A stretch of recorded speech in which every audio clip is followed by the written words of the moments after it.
350 tahun.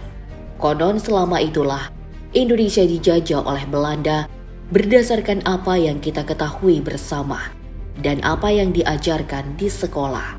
Lebih dari 3 dekade nenek moyang kita terperangkap dalam status yang menyedihkan. Sekarang Indonesia telah bangkit secara mandiri dan diakui oleh dunia. Tak terkecuali Belanda yang bahkan meminta maaf atas penjajahannya di masa lalu. Pengakuan Belanda terhadap Indonesia tentu saja bukan tanpa alasan. Puluhan tahun pasca proklamasi dibacakan oleh Bung Karno, Indonesia telah berkembang pesat, mulai dari politik, ekonomi, dan kekuatan militer. Kemampuan tentara kita bahkan tak kalah jauh dari Belanda dan mungkin saja lebih baik.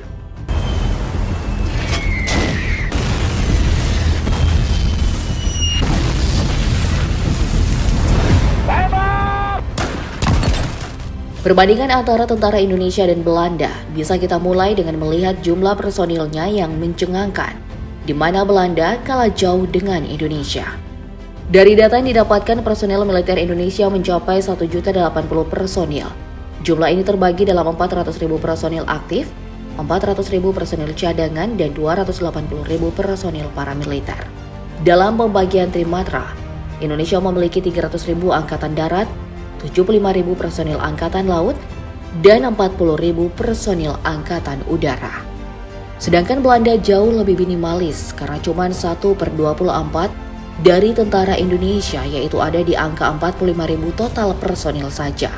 Total personil ini kemudian terbagi dalam 35.000 personil aktif, 5.000 personil cadangan, dan 5.000 personil paramiliter. Dalam pembagian trimatra, Belanda cuma memiliki 24.000 personil angkatan darat, 7.500 personil angkatan laut, dan 6.550 personil angkatan udara. Sedikitnya personil yang dimiliki Belanda tak terlepas dari jumlah populasi mereka. Indonesia memiliki populasi sekitar 277 juta jiwa, sedangkan Belanda cuma 17,4 juta jiwa. Angka populasi Belanda bahkan jauh lebih kecil daripada penduduk Pulau Sulawesi yang cuma 20,34 juta jiwa. Namun ada satu fakta miris di mana meski jumlah kita lebih banyak, gaji personil militer antara Indonesia dan juga Belanda jauh berbeda. Di mana Belanda jauh lebih tinggi. Gaji militer Indonesia yang paling rendah di angka 3,8 juta rupiah dan paling tinggi di angka 43,2 juta rupiah. Sedangkan di Belanda, gaji militer di sana paling rendah di kisaran 5.423 euro atau 9,7 juta rupiah. Dan yang paling tinggi di angka 8.801 euro atau 147,2 juta rupiah. Angka ini jelas fantastis karena gaji paling tinggi di Indonesia bahkan tak sampai setengah dari gaji paling rendah tentara Belanda. Namun meski gaji dari kedua belah pihak jauh berbeda, tentara Indonesia patut diacungi jempol karena meski gaji kecil, mereka mampu bertahan di pendidikan dan latihan yang begitu ekstrim. Ada 2 latihan Indonesia yang sering buat bulu kuduk militer mancanegara berdiri. Pertama, ada latihan Doppler. Seperti apa yang kita lihat, latihan ini asli menguji nyali dan nyawa dari tentara Indonesia. Karena meleset sedikit saja sudah keluar. Kemudian yang kedua ada latihan renang selat. Seperti namanya, proses latihan ini menguji ketahanan para tentara Indonesia untuk berenang dengan jarak yang jauh dan waktu yang super lama. 2 selat yang sering digunakan yaitu Selat Sunda dengan panjang 29 km dan Selat Madura sepanjang 30 km. Bagi kamu yang renangnya cuma 5 meter saja sudah kehabisan nafas dan mau jadi TNI, sepertinya harus menghela nafas menyerah. Dan latihan ekstrim ini berbeda dengan Belanda yang sampai sekarang belum memiliki publikasi latihan ekstrim mereka. Dari apa yang diketahui, tentara Belanda lebih sering melakukan latihan taktis seperti simulasi penyerbuan dan juga pertempuran wilayah cuaca ekstrim. Nah, bentuk latihan taktis ini tentu saja juga dilakukan oleh Indonesia, seperti yang pernah dilakukan di pantai Bandungan Situbondo.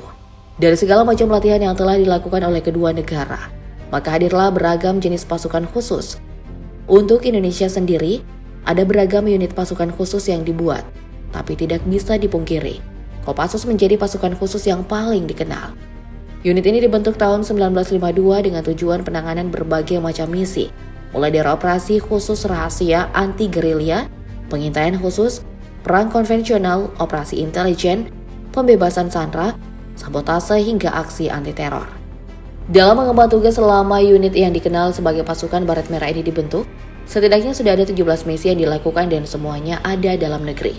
Kemudian masih ada 2 misi yang terus dilakukan Kopassus hingga sekarang, yaitu Operasi Madagoraya untuk menangani kelompok ekstrim Mujahidin Indonesia Timur di Sulawesi Tengah sejak tahun 2016 dan ada juga Operasi Damai Kartens melawan KKB Papua sejak tahun 2018.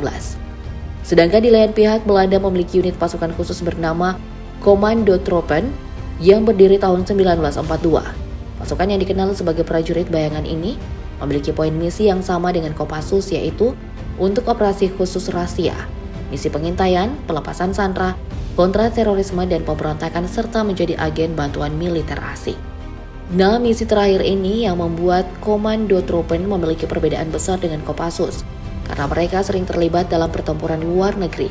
Contohnya tahun 1995, pasukan ini menjadi bala bantuan PBB dalam menyelesaikan kasus genosida umat muslim di Yugoslavia. Kemudian di tahun 2001, pasukan ini terlibat membantu Amerika dalam invasi Afghanistan. Jadi bisa dibilang keduanya punya perbedaan mencolok dalam menjalankan misi. Kopassus berfokus di konflik luar negeri dan Komando Tropen berfokus menjadi bala bantuan di negeri lain. Setelah membahas persoalan jumlah dan juga unit pasukan khusus di antara kedua negara, tentu kita tak lupa untuk membahas senjata yang digunakan oleh tentara Indonesia dan juga Belanda. Untuk membahas hal ini, kita bisa membagi ke beragam jenis persenjataan. Mulai dari pistol, Indonesia menggunakan Binda P1 buatan dalam negeri dan juga Glock 17 dari Austria. Di lain pihak, Belanda menggunakan pistol yang sama yaitu Glock 17. Kemudian untuk assault rifle yang merupakan senjata untuk penyerbuan dan pertempuran jarak menengah, Indonesia menggunakan SS2 dari dalam negeri dan AUK dari Austria. Sedangkan Belanda menggunakan Heckler & Koch HK417 dari Jerman. Lalu ada shotgun, senjata dengan daya hancur tinggi untuk pertempuran jarak dekat. Indonesia menggunakan SPAS-12 pabrikan Italia, sedangkan Belanda menggunakan Mossberg F590A1 buatan Amerika. Kemudian ada sniper untuk para penembak jitu. Indonesia menggunakan SPR-3 dari dalam negeri dan AWM dari Britania Raya, sedangkan Belanda menggunakan Barrett M8 2A1 dari Amerika Serikat. Berikutnya ada pelontar granat yang digunakan untuk penyerangan skala besar. Indonesia mengandalkan M203 hasil kerjasama dalam negeri dan juga Amerika. Kemudian Belanda menggunakan M320 dari pabrikan Amerika. Untuk penunjang perang modern, tak lupa kalau kedua negara ini sudah dilengkapi dengan pasukan drone. Indonesia menggunakan Mk9 Reaver dari Amerika Serikat, ditambah dengan drone kreasi anak negeri seperti Mini B dan Elang Hitam. Sedangkan Belanda menggunakan Was-3 dan RQ-21 Blackjack dari Amerika.